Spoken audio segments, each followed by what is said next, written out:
We begin tonight with Christine Hughes, who's the newly elected chair of the San Francisco Republican Party, a fourth-generation San Franciscan, a marketing executive in the high-tech industries, and who moved back to San Francisco with her husband 3 years ago. Welcome. Thank you. Look, I'm sure half the audience knows that I was once in your position as chair, and I kind of know why I did it. Why'd you do it? Real easy on this one. When we moved back, as you indicated, a couple of years ago, I was invited with my husband to a gathering of like Republicans as a welcoming party. And everyone to a person pulled me aside and said, I know we're all Republicans, but you've got to keep a real low profile in the city. Don't really talk about it. And if you do, you're going to get abused verbally, maybe physically. And I just said, this is the most ridiculous thing I ever heard of. I mean, as you indicated, I'm a fourth-generation San Franciscan. And growing up in this city, I mean, clearly it's always been a very open, liberal city, but it never was like this. Like what? Like you couldn't express. The political correctness. Correctness, yes, the political correctness. But do you think the political correctness in San Francisco, giving due to those who object to the GOP, do you think that's the impact of the national party on local Republicans, or do you think it's just basic prejudice, no matter what's going on outside of the city?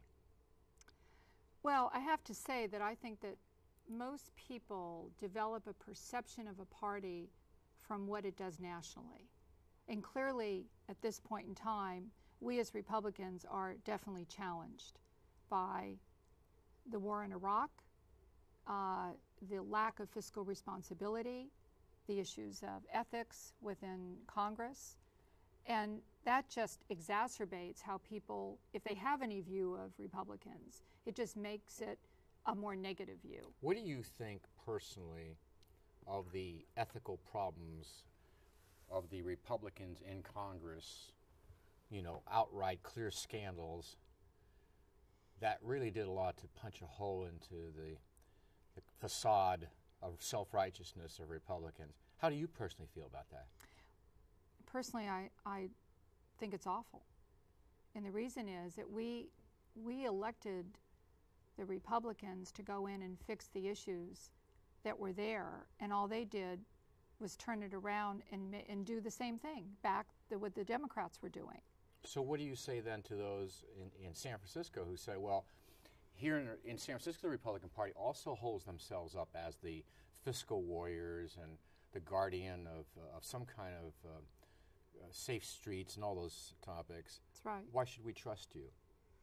Well, I don't know if it's a matter of trust. I think based on what happened in Washington the last 8 years. But I think that, as the saying goes, all politics is local.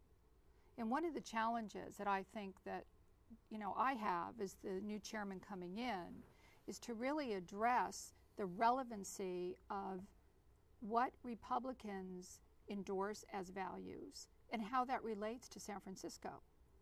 And I think we have a real challenge there because I think we haven't created that real community network of like Republicans and let them understand what we represent. And I think many of the values that we represent are values that San Franciscans agree. I want to go there in a moment, but I wanted to ask you, you just came back from the party convention. Yes. And I'm sure you saw firsthand, because actually you spent a lot of time in Washington. Yes. You've been back in the last 3 years. You saw firsthand the division in this party, as there is a division in the Democratic Party between left and right within the party. So when you talk about some common values, how do you unite those values here in San Francisco when the divisions in the Republican Party are also here in San Francisco? Well, I think it's important to separate ideological debates with debates that really matter from a day-to-day living of people in San Francisco. As an example, we endorse the core value of fair taxation. As long as the fair taxation is able to provide the constituents the services they need in the city. We believe in safe neighborhoods. I can't imagine that there aren't Democrats or Greens or, you know, decline to state that don't believe in safe neighborhoods or quality of schools. We've seen the enrollment in schools decline almost 50% over the last 20 years. We also believe, although we have, as you pointed out, not done a good job from fiscal responsibility, but we need right-sized government. And what we've seen is we've had $1 billion increase in the city budget from '03 to '07, and now the city of San Francisco is our largest employer. And I don't think that you could go out in the street and ask San Franciscans, are you really happy with, are you getting more and more services for your size government?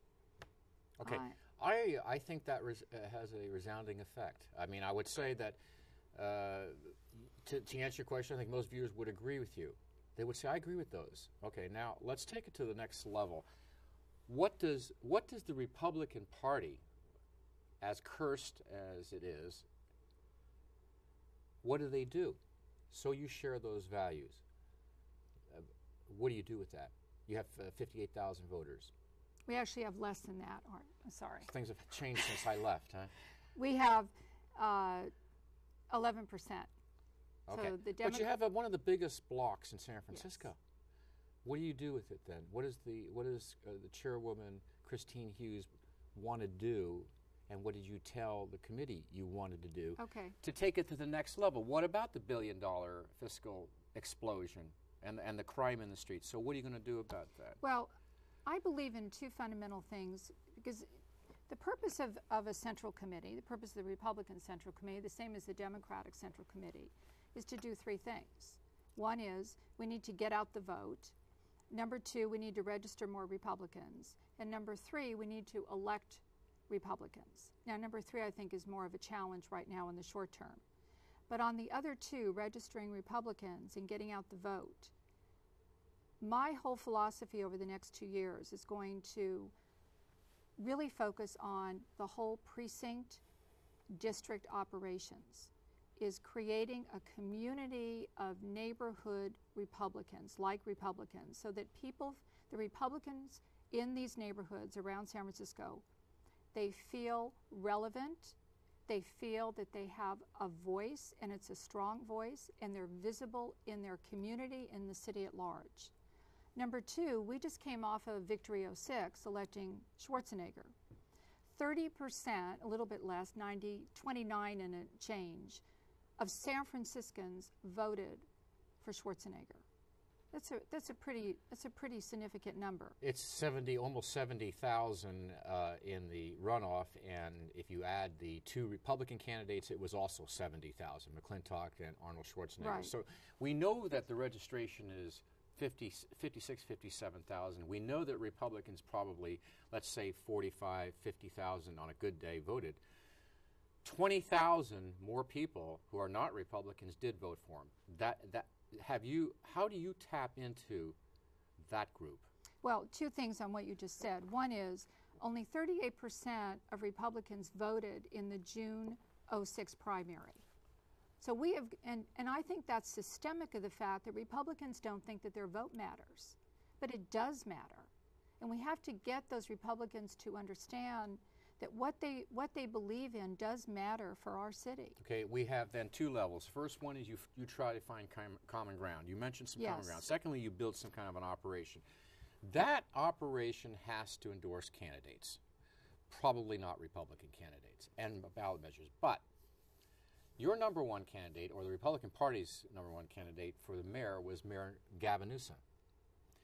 He would have represented exactly what you thought about, 4 years ago, wouldn't you agree, with the way he was talking in his campaign? Yeah, I think that he came across as, of the slate, so to speak, the moderate candidate. But here's the paradox. He's turned out to be exactly the opposite. He presided over the $1 billion increase in the budget, 500, 600 new employees. He's presided over almost all the things you mentioned, the decline of the parks, the crime in the streets, and so on and so forth. And yet he will come to you, the Republican Party, and ask for your endorsement. He never thanked our party when I was involved for endorsing him. What do you do when that's your only choice? Well, with all that precinct operation. Well, first of all, there's a difference between publicly endorsing a candidate. If you're a central committee of either party, you don't endorse other than Republicans. You don't outwardly endorse other than Republicans. Now, behind the scenes, you can throw your support to a particular candidate if you feel that they're more moderate. But the Central Committee has endorsed in nonpartisan races. Nonpartisan races, we have lent our support, but what you'll find is that most people, let's look at the challenge that Chris Daley had with Rob Black. He did not seek our endorsement.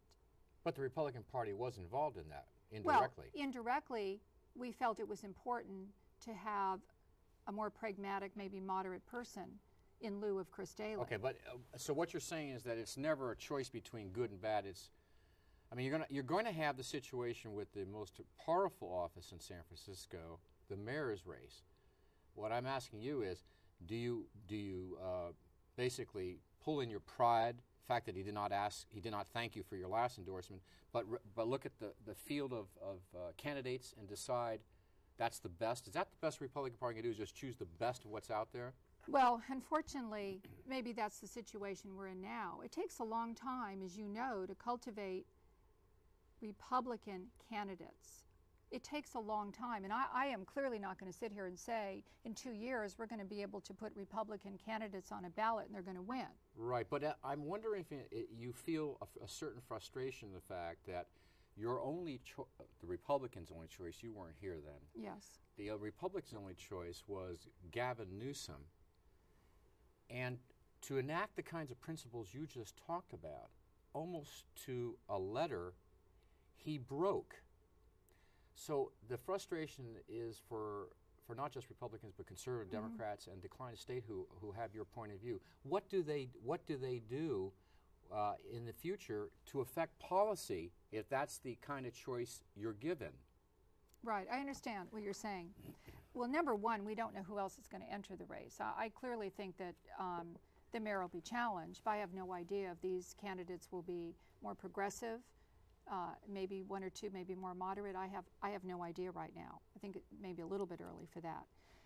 But secondly, if I were to look at Gavin Newsom, I think a lot of the Republicans are also represented by business. I think clearly he disappointed the business community in many of the things that we believe in, and the business community thought that he would deliver to San Francisco. Especially the small business community. Clearly small business. 30 seconds. And I also feel that he has really let down the middle class in San Francisco. And I think that's our biggest issue. Otherwise, we will become an elite urban city that's going to be the rich and the poor. And that's a real concern that I think is systemic of all the other issues that we're experiencing right now in San Francisco. Christine Hughes, the party's in good shape with you in the leadership. Thanks for being on the program. Thank you. Stay with us. Robert Moses will be next.